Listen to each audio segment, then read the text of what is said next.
Hello, hi everybody. Okay, so I'm sorry I've been late on the reaction uploads, but in between reactions, I want to do this little new series called Skamstory, which is the history of Skam, but mostly the dramatic moments, because when you've done 40 seasons, there's a lot of drama that occurs in 40 seasons. I have stories for days. I have so many stories. But today I'm going to talk about one particular story because it actually connects to recent news we just got. So we got a confirmation of our next main for What the Fuck, which is Otis, played by Mathis. I think it's Mathis. And I have feelings.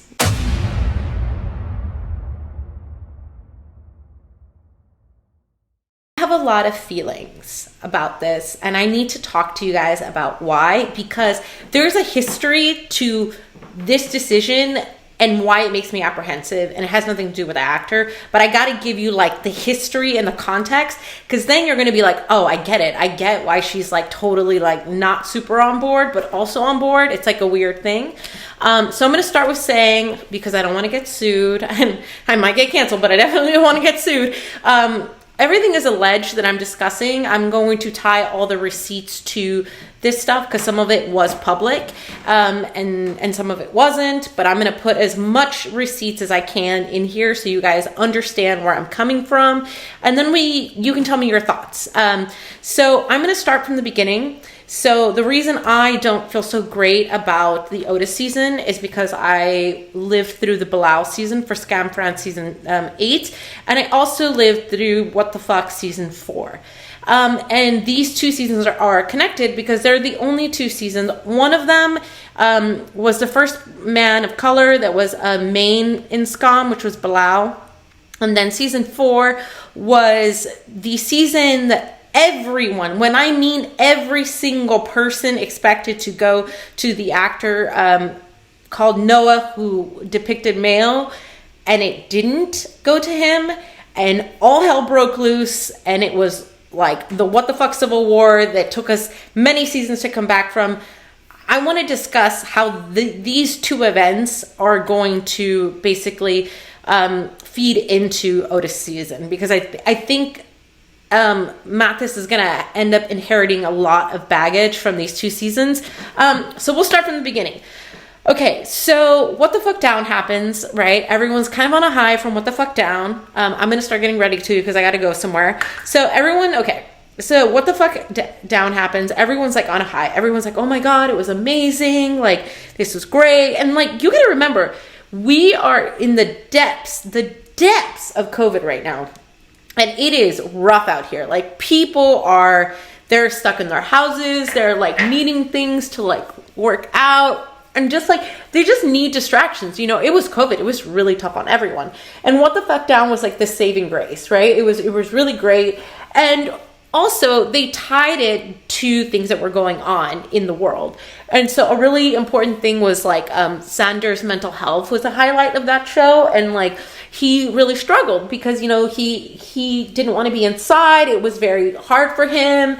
And like, everyone's mental health during COVID was really tough. And also, there were a lot of reports of people who were suffering from mental health, how they were really dealing with it. So this is where it all sort of begins, because everyone's like, who's the next? Oh, and we assumed that the next main was going to be Yasmina, played by Nora. And then they were like, no, that's not the next main. So everyone then assumes it has to be Mayo. And the reason it has to be Mayo is because Mayo and Sanders' connecting points are that Sander obviously suffers from bipolar disorder, and Mayo's mom also suffers from bipolar disorder. And at the time, there was a lot of media talking about those who had mental health and that were suffering during COVID, as well as a big part of this was Black Lives Matter. Editing Lucid from the future here. So the footage you're watching is footage inserted into clip 1 of season 4 that is entirely filmed in Mojo's perspective. So everyone watching the show casually that wasn't looking at spoilers thought this season belonged to him. So everyone starts congratulating Noah online and saying they're so proud of him. They're so happy for him because everyone thinks it's his season. That's so emotionally crushing to the actor because he already knows that this season is not going to be his season.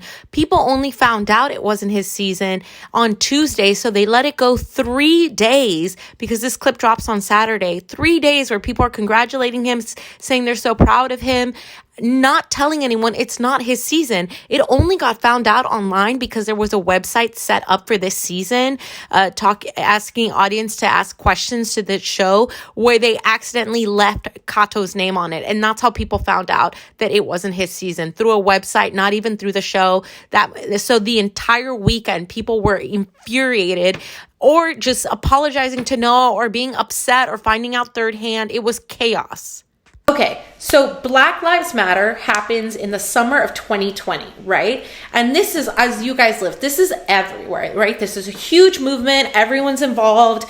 You know, you're seeing really prominent actors all over the world talk about this. We're starting to see like young Black actors really sort of advocate for themselves and say like, hey, you know, I was passed up for jobs when I should have had these jobs, or, you know, I feel like the Hollywood industry doesn't really care about telling stories about, Black characters that aren't sort of, you know, bounded to like Black stereotypes. So COVID is happening, right? So we're having all the COVID drama and all the mental health stuff. So it felt like a natural progression because we knew we couldn't have a Sanders season. We knew we weren't allowed to have one because of the way Skam works.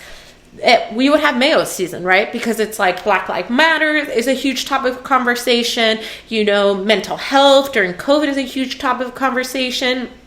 And it just felt like a seamless stream into the next story. And also, the actor Noah starts posting on Twitter. And he's posting kind of like cryptic things. I'm going to include all these stuff, don't worry.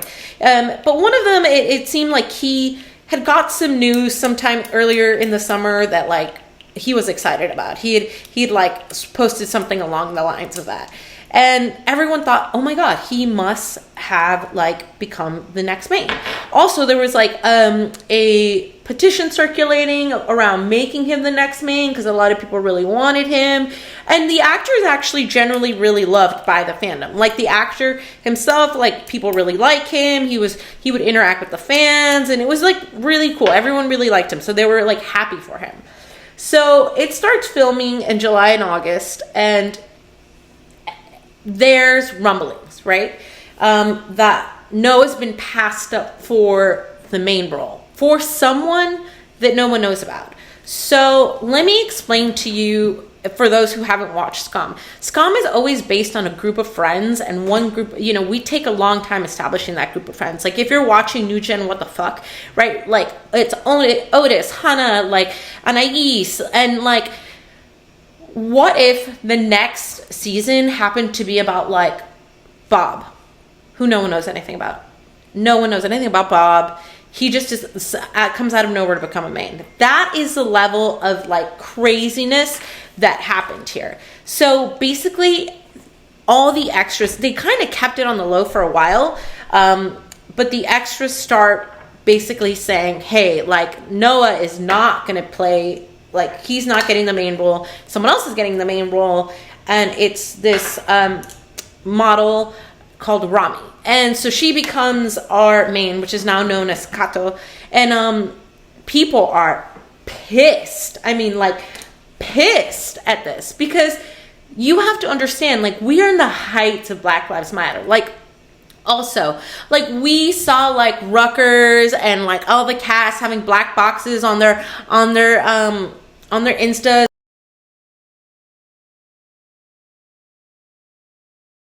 And also like a lot of the crew. So it's like if you're gonna put a black box on your Instagram, on your social, like, you know, like actually mean it. Like you have an opportunity to tell a story about a character that is suffering from like real life issues. And here's where I'm gonna spill some you know, behind the scenes stuff. This is the time where I formed a relationship with people connected to the show in which I could ask them questions if I needed to. And they were not actors in the show, and they were not paid crew. But they were people that I trust in what they were telling me was going on. And I formed these relationships because I wanted to know if the Noah thing was true, like if he had been passed up for the role. And you know, they were kind of like, yes, this really did happen. And also, I want to preface that I also do believe that the crew was sort of going around socials and doing stuff and causing a lot of drama themselves. Honestly, I feel like we don't talk about that enough. Like old wtFOCK crew was they caused a lot of drama too, because I'm gonna like attach like a ton of like Instagram stuff. They would like post being like drama, or like Rutgers posted like this like Xander and Robbie like prediction where they would break up, which caused havoc. Like they were also being hella messy. Like they were being messy too. And so, you know, so the stand started being messy as well. And so anyway, so we go into production, and Noah as well starts sort of expressing himself through social about sort of the activism around black media and the fact that black actors are always passed up in media portrayals, and you know that money is an issue. And like this is as we're finding out that Rami is going to take the role, but this was literally happening to him. So like I don't think it's far-fetched to be like he was trying to basically send subliminals. As well as there was a moment in time where someone straight up asked Noah, like, is Rutgers holding you to contract that you can't speak about what's going on? And he reacted to it. So I'm going to also attach that. So we're not, you know, even though this is alleged, there's a lot of substantial facts that were going on during this time to let us know that, like, Noah was heavily screwed over. And then Rami, I don't know if she just didn't understand. Like, I generally do not believe she knew what she signed up for. She decides to post this white tiles matter like photograph. Editing Lucid from the future here again. After the White Lives Matter incident, the negativity towards Rami increased, so much so that she allegedly called a cast meeting to express that the way this storyline was framing her character and impacting her life was not what she had envisioned when she agreed to take on the role. At the same time, the show's quality and writing started to deteriorate rapidly. By episode 4, TV Time awarded Kato season a rating of right below 1, when beforehand the show solidly came in at between 4 and 5. The social engagement also took a dive, doing less than half the engagement numbers of wtFOCK Down, which isn't even classified a real season in wtFOCK. We know now, like, when people say White Lives Matter as a return to Black Lives Matter, like, you have an idea of what that kind of person is. It's like, why are we making it about like white people when this movement was about, like, you know, the injustice towards black people? So this caused havoc, and everyone after that just like really was not on board. On top of, we're going to talk about the writing, and this is where the Otis and Bilal stuff also comes in. Otis and Bilal, and why I have feelings about this, and why I think Mathis needs to like look out for himself and like have all the information and just know where he stands. So we already know that like Noah got super screwed over, probably hated some of the writing and had to depict it. And he even went on a live at one point during the season for season 4, and people asked him about the writing, and he's contractually not allowed to speak about these kind of things, right? Allegedly. And so all he did was like read it out, the question, and then kind of just like refused to answer. But like that tells us everything. And the writing was atrocious. Like I cannot even begin to tell you how bad this season was. Soms zeg ik domme dingen, maar die dingen meen ik niet. Echt de houding die ik heb is niet de houding die mij represent. Noah was literally the only saving grace in it, because his acting was really great. Everything else was horrible. It was written in Bram with the conjunction of an intern that had been bumped up to an associate writer. I'm actually going to protect her name because what ended up happening got kind of concerning. There was a lot of hate going towards this season, and I'm not going to tell you how I know, but the particular writer was posting on some of their personal socials about how they felt, and they were clearly feeling really stressed out and really down about what was going on. I also blame Bram, because why are you allowing an intern to write some of these topics? And also, you should know that when they saw how bad the season was going, they started rewriting the season as the season was airing. So that's why What the Fuck Season 4 makes no fucking sense. Like, it is so nonsensical, because they literally started at one arc, and then like halfway through here, we're like, you know what, we're gonna go back this way. Like, it was crazy. It didn't make any sense, and it was trash. Like, it was straight up trash.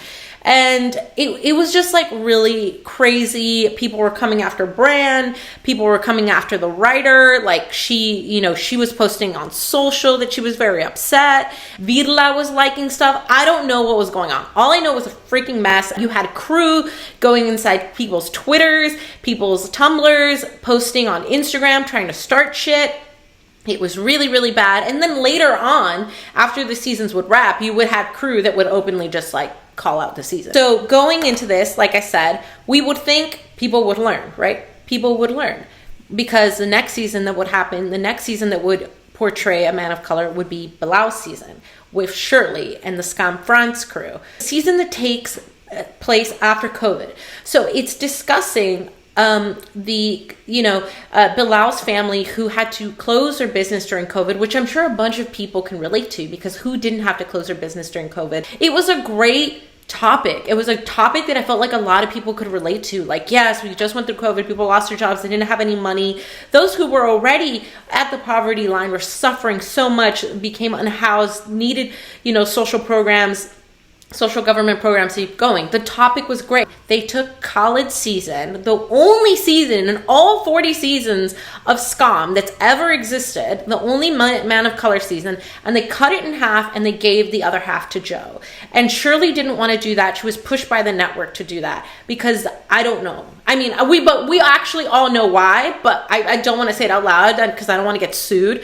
But we know it why. The same reason that What the Fuck didn't choose Mayo to be the main, right? Because during season 4 of What the Fuck, they had a bunch of sponsorships, clothing sponsorships, a bunch of stuff like that. So I wonder why those sponsors don't want, a black boy to be the face of their brand. Similar with how they didn't want, how they didn't want Bilal to be the face of like season 8, like the full face of season 8, and felt like they needed to bring in Joe. So we're like 2 for 0 here, okay? It's been bad from the beginning. Like, it's always been bad, but it's been super fucking bad. And like, honestly, I'm over it. Like, I don't know if I really want to see another one of these seasons, because I'm tired, dude. I'm tired of people just like being crazy disrespectful towards these actors, and like being like, yeah, we want to be so progressive, we want to do this season, and then as soon as it's like time to do the season that everyone wants to see, they don't do the season. They do something totally different. They always fuck over the young actor who happens to be like a man of color. Always. They always fuck them over. And what can they do? It just sucks. Like, the whole thing is so trashy and mean, and I don't really want to relive it again. So now now that we know the trash that happened in season 4, What the Fuck, honestly, the crew was just as messy as the fans were at that time. To me, they were a big part of the problem. And I know that a lot of crew left, after the new gen started. So like, we don't have the same crew, but they created a lot of the issues that like were going around in the fandom. They were the ones that started it, because they kept posting shit and they kept interacting. Now we know that the men of color seasons don't work out. They never do well in the Skam universe, because there's always some young actor that's basically sacrificed to some corporation in which they are not respected and their stories are not respected, and they are made to portray these like sort of stories that are like half-assed. And so going into what is going to happen very soon, which is Otis season 8, I have a lot of feelings about this. First of all, I want to say I really, really hope that Mathis knows what he's getting into, because here's the thing. I don't even know if we are getting a a writer of color to write this season. Knowing Rutgers and Bram, probably not.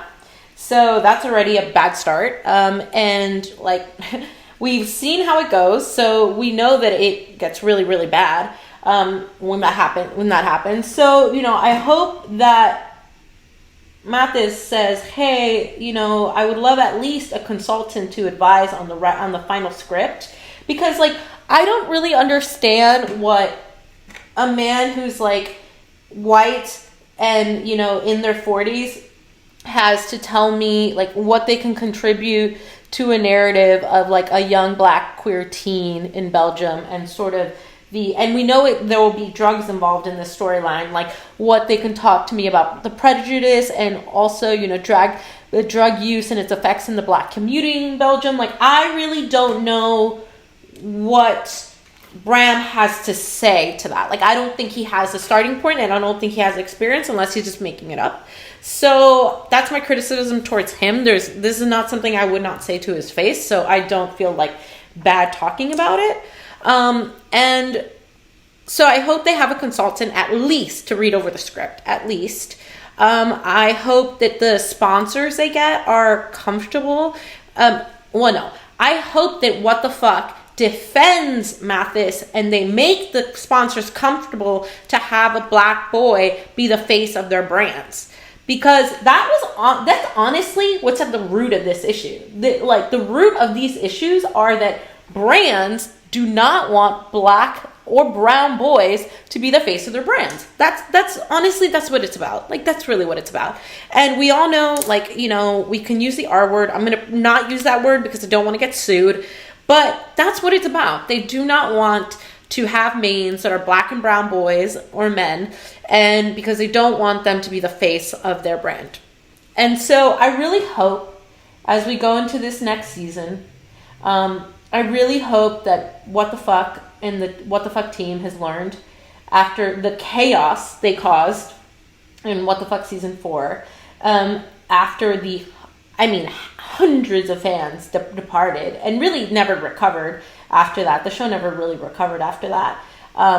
And that they've learned that, you know, they need to defend their protagonists, their actors, and they need to believe in them, and they need to believe in their audience. I will include all the receipts that I'm talking about. I will include, you know, the little bit that has been able to be said publicly by the actors, because they are under contract, guys. You know, they can't just go and trash the show. Like, even if they've left the show, they can't just go and trash it. You know, they are under contract, and they have to respect whatever contract they have, especially the show's still airing.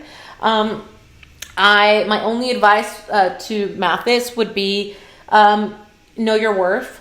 I know it's a great opportunity, and I'm rooting for you, like, so deeply. But just, like, know your worth, because wtFOCK, Skam France, the whole universe of Skam has shown their ass many, many times.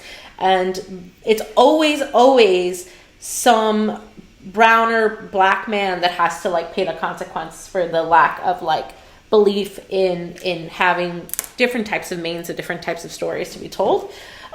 So yeah, that's my spiel on what happened and why I am happy but not happy about Otis. Like, I'm super, super happy because we're going to go at this one more time. You know, third time's a charm. Technically, honestly, only second officially, because remember, like, the Mayo season was like, that was not official. That was like kind of, they interjected a second narrative to the Kato season because they saw how bad it was. But that wasn't like an official season. The only official season we've ever had was Bilal's that was cut in half to be Joe's. And so everything else has never been an official season. And so I hope that we go forward and we have learned, and this time it's better. Like I said, I'll include all the receipts. I will run through everything and make sure you understand sort of the landscape of everything that happened. But yeah, so season 8, my predictions, what we know that Otis will meet, you know, some type of scout. They will, spoiler, season 8, everything we know, spoilers up ahead, spoilers.